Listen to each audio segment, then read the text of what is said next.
সর্বোচ্চ শাস্তি মৃত্যুদণ্ড দেওয়া হয়েছে। আমরা বলতে চাচ্ছি, জুলাই বিপ্লবের শহীদদের মামলায়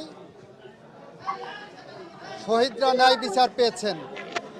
সাবেক প্রধানমন্ত্রী শেখ হাসিনাকে সর্বোচ্চ শাস্তি মৃত্যুদণ্ড দিয়েছে ইন্টারন্যাশনাল অপরাধ ট্রাইব্যুনাল। এখন দেখার বিষয় হচ্ছে শেখ হাসিনাকে কি দেশে ফেরত আনা যাবে?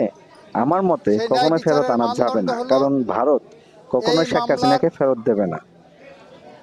আমাদের জনপ্রিয় নেতা তারেক রহমান যেভাবে ইংল্যান্ডে সেফলি ছিল দীর্ঘ 15-16 বছর, ঠিক তেমনি শেখ হাসিনাকে এই ধরনের একটা সেফলি থাকার ব্যবস্থা করে দিয়েছে ভারতীয় সরকার, বিশেষ করে বিজেপি সরকার।